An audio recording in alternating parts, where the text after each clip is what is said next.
Hello friends, अस्सलाम वालेकुम and welcome to reality TV.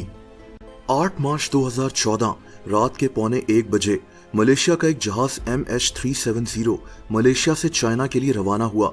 इस फ्लाइट में 239 लोग मौजूद थे। जहाज के कैप्टन का नाम ज़ाहिरी अहमद शाह था। जहाज का दूसरा पायलट फारिक अब्दुल हामिद था। लेकिन दोस्तों, तकरीबन 40 मिनट के बाद ये जहाज कहीं गायब हो गया। ये एविएशन की तारीख की सबसे बड़ी मिस्ट्री है। इस जहाज के साथ हुआ क्या, ये वीडियो बहुत इंटरेस्टिंग होने वाली है। दोस्तों, 40 मिनट उड़ने के बाद ये जहाज एक पॉइंट पर पहुंच गया जिसे इगारी कहते हैं। ये जगह वियतनाम का बॉर्डर है। मलेशिया में एयर ट्रैफिक कंट्रोलर ने पायलट्स को कहा कि ये वियतनाम के एयर ट्रैफिक कंट्रोलर से बात करें क्योंकि ये जहाज वियतनाम के बॉर्डर के पास था। लेकिन दोस्तों, इसके बाद ये जहाज यहां से अचानक रडार से गायब हो गया। इतना बड़ा जहाज 239 लोगों के साथ अचानक कैसे गायब हो सकता है? दोस्तों, चाइना में लोग एयरपोर्ट पर अपने प्यारों का इंतजार कर रहे थे। इनको कहा गया कि जहाज थोड़ा लेट हो जाएगा, लेकिन ये कहां जानते थे कि अब ये अपने प्यारों से कभी मिल नहीं सकेंगे।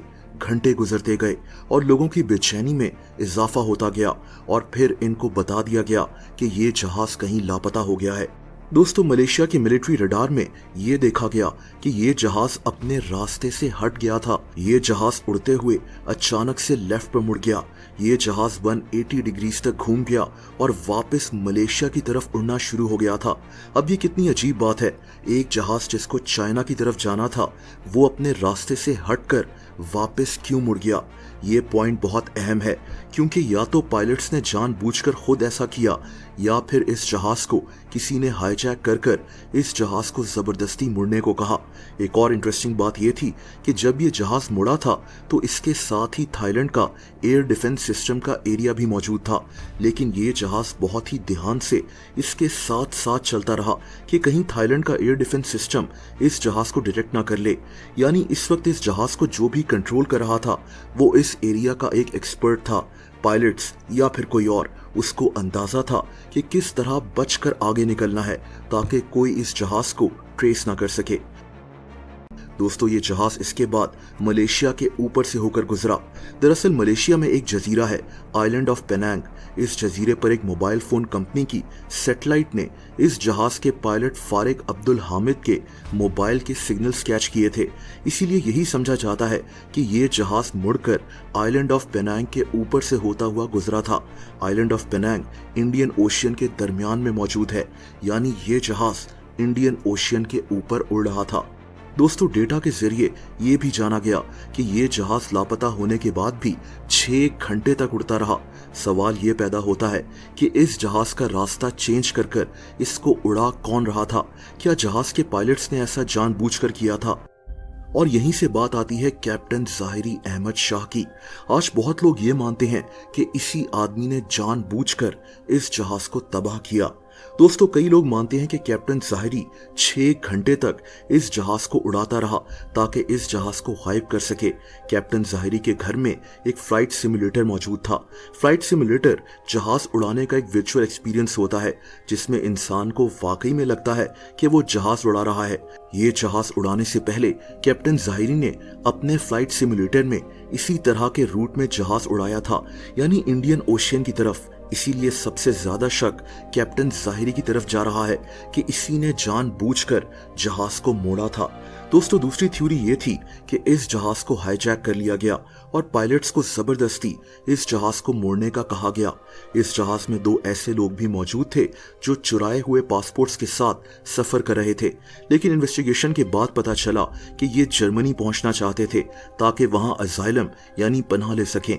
यानी हाईजैकिंग वाली थ्योरी शायद उतनी ठीक नहीं है और इसीलिए सारा शक कैप्टन ज़ाहिरी पर ही जाता है। लेकिन जाहिर है कि यकीन से कुछ कहा नहीं जा सकता, ये सिर्फ एक इल्जाम है। बहरहाल इस जहाज ने आइलैंड ऑफ पेनांग से राइट साइड पर टर्न लिया था। इस जहाज को मोड़कर एक ऐसे रास्ते पर उड़ाया जा रहा था जहां किसी की नजर गई ही नहीं। इसीलिए बार बार यही बात सामने आती है कि इस जहाज को कोई बहुत ही एक्सपर्ट पायलट उड़ा रहा था जिसको पता था कि जहाज को कैसे और किस रास्ते से गायब करना है। ये जहाज यहाँ से एक और पॉइंट वैम्पी की तरफ उड़ा और वहां से एक और पॉइंट मेकार की तरफ। इस वक्त रात के तकरीबन 2:30 बज रहे थे।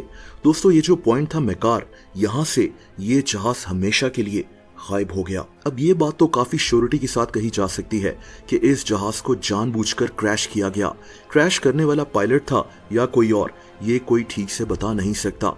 अगर इस जहाज का ब्लैक बॉक्स मिल जाता तो कम से कम पायलट्स की रिकॉर्डिंग्स मिल जाती कि ये आपस में क्या बात कर रहे थे और वहां असल में हुआ क्या था।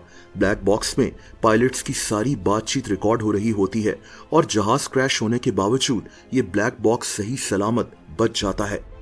दोस्तों बाद में इस जहाज की डेब्रीज यानी जहाज के कुछ हिस्से रीयूनियन आइलैंड से मिले थे, यानी इंडियन ओशियन, जहां ये जहाज क्रैश हुआ था। ये इस जहाज के विंग का हिस्सा था। मलेशियन प्राइम मिनिस्टर ने इस बात को कंफर्म भी किया था कि ये जहाज इंडियन ओशियन के साउथ में क्रैश हुआ था, लेकिन आज भी इस जहाज को ढूंढा नहीं जा सका। As I announced on 24th March last year, Flight MH370 tragically ended in the southern Indian Ocean. कई मुल्कों ने अरबों रुपए लगाकर इस जहाज के रैकेज को ढूंढने की बहुत कोशिश की है, लेकिन समंदर इतना बड़ा है कि इस जहाज को ढूंढना बहुत ज्यादा मुश्किल है। लेकिन दोस्तों रिसेंटली नासा के एक एविएशन एक्सपर्ट रिचर्ड गॉडफ्री ने दावा किया है कि ये जहाज ऑस्ट्रेलिया के शहर पर्थ से हजारों किलोमीटर दूर इंडियन ओशियन में मौजूद है। इसकी एक थ्योरी है कि जब भी कोई जहाज किसी रेडियो सिग्नल के पास से गुजरता है तो वहां के सिग्नल्स को डिस्टर्ब करता है। इसके मुताबिक इंडियन ओशियन के इस हिस्से में उस रात 130 दफा रेडियो सिग्नल्स डिस्टर्ब हुए थे, यानी पूरे चांसेस हैं कि ये जहाज इंडियन ओशियन के इसी हिस्से में क्रैश हुआ था और इसीलिए इसको ढूंढने की बातें फिर से की जा रही हैं। बहरहाल ये जहाज आज भी इंडियन ओशियन में कहीं डूबा हुआ है। इसको जानबूझकर इस तरफ लाया गया था, किसने और क्यों, ये बात कोई नहीं जानता। लेकिन दोस्तों अब इस जहाज को ढूंढने की कोशिश फिर से शुरू हो रही है। एक American company ocean infinity drones के जरिए इंडियन ओशियन के साउथ में इस जहाज को ढूंढेगी। इस कंपनी ने यह भी कहा है कि अगर इनको जहाज मिल गया तो ही इनको पैसे पे किए जाएं।